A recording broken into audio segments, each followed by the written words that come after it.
la seconde partie de la couverture que MTélé et Magazine vous a proposée au sujet d'une exposition photographique originale intitulée « Ce qui nous voile » et qui est dédiée aux femmes voilées. Oui, je suis dans le comité organisateur de l'exposition. Alors, comment il est venu l'idée de mener cette démarche? En fait, c'est pas mon idée, c'est l'idée de Andréane Paquet, qui est anthropologue, qui travaille à la Fondation de la tolérance. Elle a travaillé beaucoup avec les jeunes, elle s'est beaucoup promenée à travers le Québec pour parler de la diversité, du racisme, des droits et libertés. Elle s'est rendue compte que pas des problèmes, mais un des stéréotypes et des préjugés, les gens étaient plus contre, c'était le voile. Donc, elle a décidé avec Éric Piché, un photographe, de faire cette exposition, de prendre en photo des femmes qui portent le voile et de créer des événements autour de cela. Donc voilà, l'idée est vraiment partie des polémiques de la société. Vous ouvrez le Journal de Montréal une fois par an, il y a toujours un sujet sur le voile. Une fois par an? Ben, sérieux, ben ça reprend, moi je trouve que ça reprend à chaque année. La cadence, c'est accéléré. Une fois par année, ça reprend, un Journal de Montréal, Richard Martineau, il y a toujours des petites personnes comme ça qui reviennent sur le sujet et qui reprennent la polémique. On pense les avoir réglés à chaque année, mais ça ne se règle jamais. Ça revient toujours. Donc, voilà pourquoi. C'est toujours un sujet d'actualité parce que le voile, c'est quelque chose qui paraît. Donc, ce qui est dommage, c'est qu'il y a d'autres communautés culturelles où les femmes sont vraiment brimées. Moi, j'ai travaillé dans le domaine communautaire, j'ai travaillé avec des immigrants, j'ai travaillé avec des communautés culturelles qui sont des nouveaux immigrants, puis c'est pas les femmes musulmanes qui sont nécessairement les plus brimées. Il y a, comme pour tous les féministes qui sont dehors, ils devraient peut-être s'occuper de ces femmes-là, asiatiques, sud-asiatiques, qui vraiment souffrent à la maison, mais elles portent pas le voile. Donc, on pense pas qu'elles sont soumises ou qu'elles ont des problèmes, qu'il y a un problème de droit des femmes. Mais le voile, étant donné que c'est visible, on va tout de suite afficher ça à une soumission de la femme ou que la femme a des droits brimés. Mais c'est ça, je trouve. Donc, c'est pour ça que nous, on est là aujourd'hui, on est jeunes, on a grandi ici. Pour certaines, on est nés ici, pour certaines, elles sont converties. On a porté le voile par choix, définitivement par choix. Personne ne nous a demandé de le porter.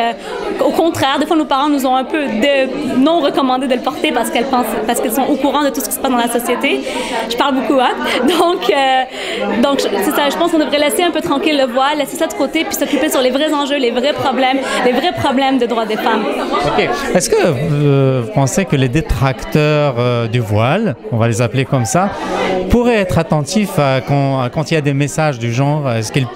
Pourquoi on ne les voit pas aujourd'hui juste pour discuter, dialoguer avec les personnes qui portent le voile? Parce que beaucoup d'eux ont du mépris et de la haine envers le voile. Ils ne cherchent même pas à comprendre, ils sont juste haineux. Quand vous allez sur Facebook, sur les commentaires au Journal de Montréal ou dans les journaux, c'est juste de la haine. Il n'y a même pas un débat de fond. Moi, ça ne me dérange même pas. Les gens qui ne sont pas d'accord avec le voile, je peux comprendre pourquoi ils ne sont pas d'accord avec le voile et ça me va. Mais au point ce qui est important, c'est le respect. Moi, il y a plein de choses qui me dérangent dans la rue, il y a plein de choses qui me dérangent dans la société, mais je respecte. C'est une question de respect, de tolérance et d'être ouvert envers les autres. Et quand on voit un débat qui tourne toujours sur le voile, mais que c'est rien de constructif, c'est même pas de discuter vraiment fondamentalement sur le droit des femmes, c'est juste ça les dérange, donc ils sont méprisants puis ils ont de la haine, et ça, je trouve que c'est pas correct. Et moi, je me bats pour ça. Je me bats pas pour qu'on comprenne pourquoi je porte le voile. Je me bats pas pour qu'on accepte le voile, loin de là. Je suis pas là pour m'imposer, mais je suis là pour qu'on me respecte, qu'on m'insulte pas dans la rue, qu'on m'empêche pas de travailler, qu'on m'empêche pas de sortir, qu'on m'empêche pas de manifester. Justement, j'allais vous poser la question, j'allais me mettre à la place de quelqu'un qui vient de ces médias-là pour vous demander est-ce qu'on peut être voilée et militante? Oui, on peut être voilée et militante, on peut avoir des opinions. Je suis contre la hausse des frais de scolarité et je suis même plus aux études, mais par solidarité, je suis vraiment contre la hausse des droits de scolarité. Et bien oui, on est voilé, on est politisé, je pourrais même m'impliquer en politique, je pourrais me préposer pour devenir députée. Je veux dire, c'est pas un voile qui va déranger ça et je ne suis pas soumise. Donc là, on comprend très bien que le voile, c'est un choix. C'est pas forcément quelque chose que l'homme impose ou la société impose. Peut-être dans les pays d'origine, oui, il y a la pression et le poids de la société. Mais dans des pays comme des pays occidentaux, comme ici le Québec, la plupart choisissent, la grande majorité choisissent, c'est un choix personnel. Maintenant, les gens contestent, et ça on le comprend également, que les mineurs soient voilés. Alors, à votre avis, à vous, qu'est-ce que vous pensez de ce phénomène-là qui est quand même une réalité ici au Québec? Moi, je suis fondamentalement contre. Quand je vois des petites filles de 6 ans, 7 ans qui portent le voile, ça m'horrifie. Je suis complètement contre. Et puis, quand ils disent comme argument, oui, mais parce que c'est son choix, mais c'est pas son choix. En tant que parent, tu as un rôle à faire, tu as un devoir. Et si moi, ma petite fille de 6 ans, elle veut aller dehors à moins 20 sans tuque, ben, je lui impose de mettre sa tuque. Ben, c'est la même chose. Quand ta fille de 6 ans veut porter le voile, même si elle a choisi, elle a pas choisi, elle a 6 ans, elle a pas la maturité, ni religieuse, ni spirituelle, ni même émotionnelle, de choisir de porter le voile et d'avoir ce fardeau sur ses épaules et devoir se justifier à tous les jours, pas quand tu as 6 ans. Laissez-les vivre leur enfance. Ça, c'est qu'est-ce que je pense. Très bien. Alors, par exemple, une démarche comme ça, comme cette exposition-là, s'adresse plus aux gens qui voient mal ou de travers le voile, mais comment on peut aussi sensibiliser les musulmans sur des choses comme ça concernant les mineurs? Comment on peut leur expliquer que les mineurs ne doivent pas, on ne doit pas leur imposer des choix, et lorsqu'ils seront assez en âge de choisir, ils pourront choisir de porter ou non le voile. Mais vous savez, l'éducation des enfants, que tu sois musulman, que tu ne sois pas musulman, c'est très difficile d'imposer à des parents comment éduquer leurs enfants. Donc, mais on parle de sensibiliser, pas d'imposer. Oui, mais de sensibiliser. Mais même, je veux dire, c'est très difficile d'aller dans l'Église catholique et de les sensibiliser sur des sujets. C'est la même chose. Il y a certains médias, il y a des canaux, il y a par exemple des séances de réseautage, des choses comme ça au sein des communautés et même au sein des mosquées aussi pour essayer, parce que ça nuit à l'image de l'islam. Complètement d'accord. Quand eux, ils imposent leur voile à des enfants de 6 ans, moi, ça me met encore plus de pression en tant que fille voilée adulte, parce que quand nous, on est dans la rue, on se fait dire, oui, mais vos petites filles de 6 ans. Mais, donc, ce qu'il faudrait faire, c'est peut-être, oui, les sensibiliser, leur dire, vous faites du travail contre-productif. En faisant cela, en imposant le voile à des petites filles, tout le débat retombe sur nous, tout le problème retombe sur nous, les filles voilées. Mais souvent, c'est les hommes. Hein? Et moi, je trouve que souvent, les hommes, ils réalisent pas comment c'est difficile pour une femme de porter le voile. Parce qu'eux, ils le voient pas. Eux, moi, du jour au lendemain, je suis tombée de minorité pas visible à minorité visible. Je me promenais dans la rue, que je cochais pas minorité visible. Le jour que j'ai porté le voile, du jour au lendemain, j'ai tombé minorité visible. Il a fallu que je change mes papiers. Est-ce que vous vous rendez compte de ça? C'est comme parce qu'avant, je passais dans la rue puis j'étais pas considérée comme une minorité visible. Ça, c'est un poids qu'on porte, mais les hommes le réalisent pas. Donc oui, il faudrait sensibiliser les hommes dans notre communauté, il faudrait sensibiliser la communauté musulmane à que le voile, c'est une affaire de tous et que pour redorer l'image du voile, il faut qu'on éduque, oui, les familles pour ne pas imposer le voile à des petites filles. Oui, et au quotidien, comment ça se passe pour une femme voilée? Ben, le problème quand tu portes le voile, c'est que tu dois 2 fois plus parler français, tu dois 2 fois plus connaître la culture québécoise, tu dois 2 fois plus être extraordinaire parce que sinon, ils vont tout de suite rattacher ça au voile. Tu fais une erreur de français puis ils vont dire « Ah, mais c'est une immigrante ». Comme moi, au travail, la dernière fois, j'ai cité Michel Tremblay. Quelqu'un voulait me prendre en photo et me filmer et me mettre sur YouTube. J'ai grandi ici, je connais Michel Tremblay, j'aime Michel Tremblay. Mais je suis comme un zoo, là, je suis comme un animal de foire. Il faudrait qu'on me mette sur YouTube parce que j'ai cité Michel Tremblay. C'est lourd à porter au quotidien dans ce sens-là. Ou de se faire dire, oui, mais toi, t'es la musulmane qu'on peut accepter. Comme, tu sais, faut toujours dealer avec des choses comme ça qui sont pas vraiment agréables. Non, mais il y a aussi quelque part des musulmans, voilés ou non voilés, hommes ou femmes, qui restent vraiment hermétiques à leur société d'accueil, qui restent branchés sur leur pays d'origine. Ça, c'est un autre débat, hein? Oui, c'est un autre débat, mais c'est une réalité. On parle ici parce que ça mène aussi quelque part au port du voile, au renfermement, au repli sur soi. Oui, c'est clair. Moi, je trouve que depuis que les satellites et les technologies de l'information ont évolué, tout le monde est branché sur Canal Algérie, personne n'est branché sur Radio-Canada, donc ils connaissent rien de la culture d'accueil, ils connaissent tout de la culture d'origine. Mais ça, c'est autre chose, c'est un autre débat. Pour moi, il faut quelque part aussi qu'ils se retrouvent dans ces médias. Oui, non. Un autre débat. Oui, un autre débat, mais c'est pas parce que moi, pourquoi je me reconnaissais pas dans Michel Tremblay, mais j'aimais Michel Tremblay, parce que là, c'est à toi de faire les liens et d'aimer ou de pas aimer. Mais c'est un autre débat.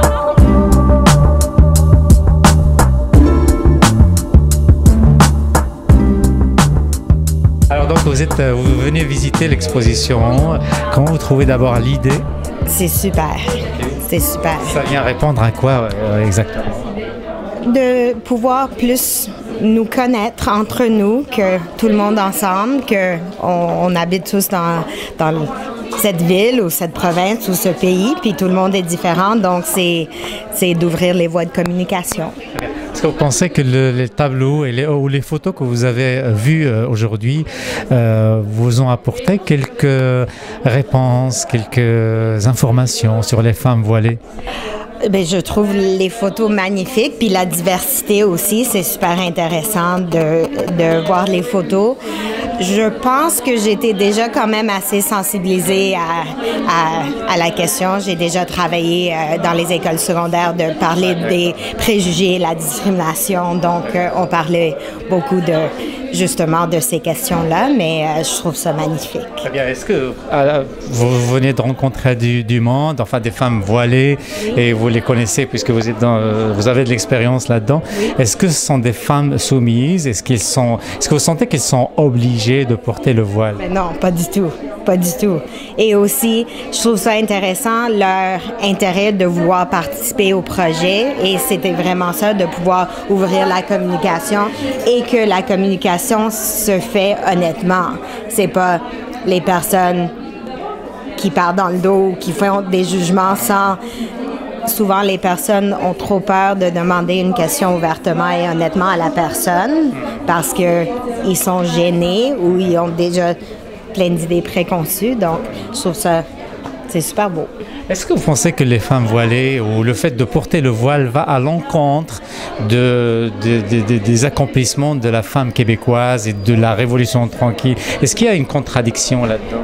Non, pas du tout. C'est la liberté de choix et c'est ça l'évolution des droits humains que nous avons le droit moi j'ai le droit de m'habiller comme ça, les autres personnes ont le droit de s'habiller comme elles veulent. C'est ça la liberté de choix. Et qu'est-ce que vous pensez, pour finir, qu'est-ce que vous pensez d'à chaque fois ces polémiques-là qui sont déclenchées dans les médias pour pointer du doigt une communauté ou une autre, et particulièrement la communauté musulmane? Alors on a vu avec la viande halal et puis souvent avec le voile, rien que cette semaine, il y avait quand même pas mal d'articles qui stigmatisaient les femmes qui portent le voile. C'est vraiment dommage, mais on voit ça dans les médias, peu importe le groupe aussi, non seulement sur la communauté musulmane, mais sur la communauté noire, sur toutes sortes d'autres communautés aussi. Et c'est vraiment la sensationnalisme, mais c'est les gens... Ça aussi, c'est la liberté on a accès à toutes différentes sources de médias, donc il faut que les personnes aillent chercher plus d'informations, puis s'arrêtent pas à, genre, qu'est-ce qui s'écrit dans le journal qu'on a gratuitement dans le métro, ou bien sur Fox News. Il faut aller plus loin, puis chercher la vraie information.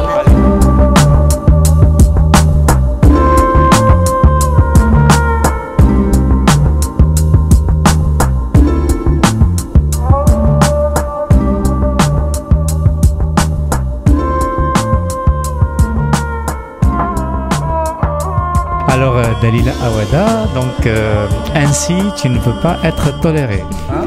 En effet, mais c'est sûr que la tolérance, bon, c'est un minimum, mais idéalement, on passe à un peu plus haut, qui est le respect. Parce que je voyais qu'il existait un grand décalage entre ce qui est présenté dans les médias puis ce qu'on voyait vraiment dans la rue. Moi, je vois autour de moi une diversité. Chaque femme a sa propre personnalité, ses propres intérêts, puis ça, c'était pas assez représenté. Donc, ce qui m'a attirée dans ce qui nous voile, c'est vraiment le fait que chaque femme, on regardait au-delà de son voile, au-delà de la religion. Donc, oui, elle a son identité de femme musulmane, mais elle est autre chose aussi. Elle a une autre identité aussi. Elle peut étudier dans quelque chose, elle peut avoir des passe-temps. Donc, pour moi, je trouve ça intéressant qu'on puisse voir vraiment qui sont ces femmes au-delà de leurs croyances religieuses. Alors maintenant, l'image un peu négative de l'islam ici au Québec, un peu partout dans le monde, mais bon, parlons du Québec. Elle est due, à votre avis, donc à quoi? Aux médias, à ce qui se passe comme attentat un peu partout dans le monde, ou aux musulmans eux-mêmes qui représentent mal leur religion? Je pense que c'est un peu de tout. Oui. Je pense que malheureusement, la religion est beaucoup instrumentalisée.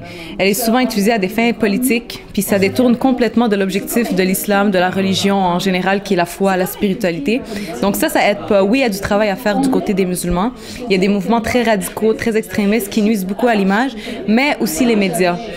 L'image qu'ils présentent tout le temps, c'est tellement quelque chose de sombre, tellement... C'est seulement le côté négatif qui est toujours montré. Mais quand il se passe des choses positives, on n'en parle pas. Okay. Donc c'est ça que je trouvais un petit peu dommage. Alors justement, quelle serait, à ton avis, la solution pour que ici au Québec, on augmente, comment dire, on promouvoit un peu la cohésion sociale pour que tout le monde vive dans la paix et dans le respect, dans la dignité également?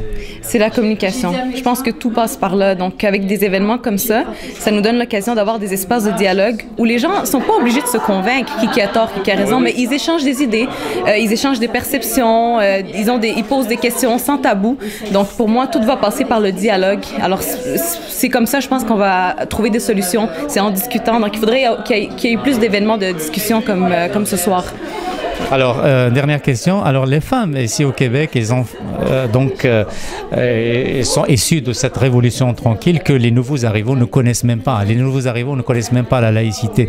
Alors, maintenant, on demande à ce que les nouveaux arrivants d'origine, enfin de confession musulmane, se mettent tout de suite aux normes, entre parenthèses, là, des valeurs québécoises. Alors, comment dire, l'intégration et l'adhésion à ces valeurs-là peut se faire sur un bout de temps quand même. Mais quand on voit, par exemple, des attaques dans les médias comme ce qui se passe en ce moment, est-ce que ça ne crée pas le résultat contraire de ce qui est escompté, à savoir rapprocher entre les nouveaux arrivants et les valeurs québécoises? Oui, c'est sûr. Écoutez, je pense qu'il faut laisser le temps aux communautés qui arrivent nouvellement de s'intégrer, de s'habituer, d'évoluer aussi. Donc, on s'attend vraiment à ce que toutes les sociétés évoluent au même rythme. Mais il faut laisser le temps aussi à ces gens-là d'évoluer à leur propre rythme. Puis je vois beaucoup d'améliorations dans la deuxième génération, donc la génération des gens plus de mon âge et tout ça. On voit qu'ils ont vraiment plus un attachement pour l'identité québécoise, la culture québécoise. Ça fait vraiment partie d'eux. Donc ils mixent un petit peu toutes ces identités-là, puis ça fait qui ils sont. Ils se confinent pas à une seule identité du musulman ou de l'arabe ou peu importe. Non, ils acceptent, ils assument le fait qu'ils sont québécois et musulmans. Et c'est possible. Oui. Alors, dernière question, qu'est-ce que tu penses des voiles pour les mineurs dans les écoles? Pour les mineurs, vous voulez dire pour les personnes en bas âge? Oui, moins de 16 ans, 18 ans. Ben c'est sûr, écoutez, tant que c'est pas forcé, moi souvent c'est forcé pour les mineurs. Ben forcé, ça dépend. Moi, j'ai porté très jeune, mais c'est pas parce qu'on m'a forcé, c'est parce que on me l'a transmis de façon naturelle. Je regardais autour de moi, la majorité des femmes portaient le voile, donc c'est normal. On veut faire partie de la gang, on veut être comme tout le monde. C'est comme une petite fille qui porte des talons pour ressembler à sa mère. Oui, je suis d'accord, mais par exemple à 12 ans, 10 ans, 11 ans, est-ce que c'est quand même, c'est-à-dire l'enfant, la fille n'est pas encore en mesure de faire son choix? Alors sûrement c'est quelque part imposé. Alors non, elle n'est pas en mesure de faire son choix. Évidemment, c'est pas un choix mature, mais elle choisit quand même. C'est pas quelqu'un qui lui a tordu le bras.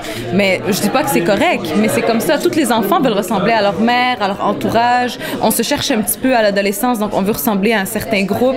Donc c'est normal qu'il y a des filles qui veulent porter le voile, mais éventuellement, ça se peut qu'il y ait des remises en question, qu'elles se questionnent, est-ce que c'est vraiment pertinent, est-ce que je veux le garder? Puis il y en a qui vont décider de le garder, puis il y en a qui vont décider de l'enlever. Voilà.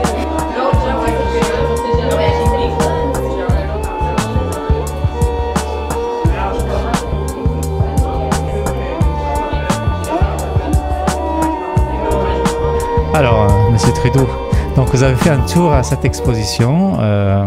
Quelles sont vos impressions? Écoutez, je suis très content de voir cette exposition. C'est des magnifiques photos et on fait bien de célébrer ces femmes, ces identités-là.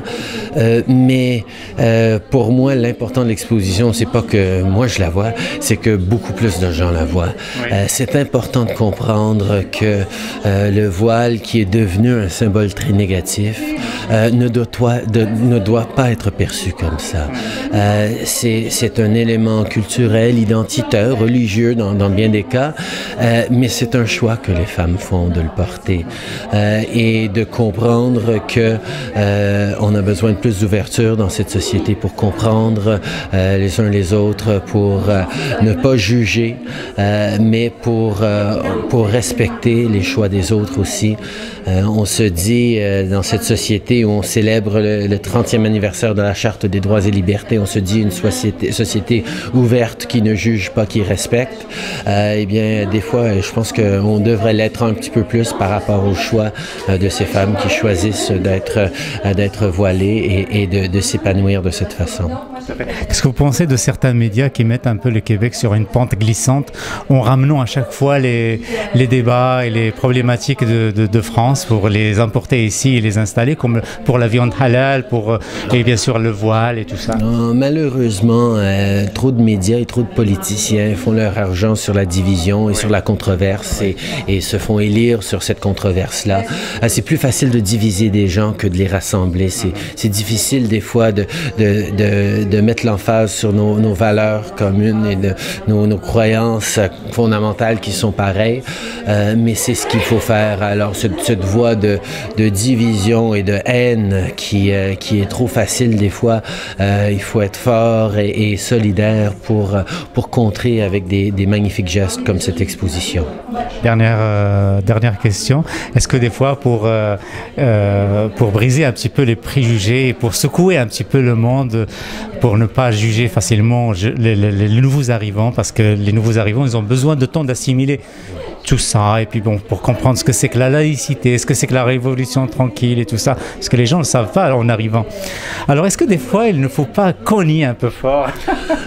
Oui, disons que dans mes propres combats, disons que je n'hésite pas d'y aller avec toute la force que j'ai, mais je trouve que c'est un sujet extrêmement important et de comprendre que cette laïcité agressive qu'on est en train de vivre un peu au Québec ces jours-ci m'inquiète énormément parce qu'il y a dans son fond une intolérance par rapport à l'autre et par rapport à la croyance personnelle de l'autre.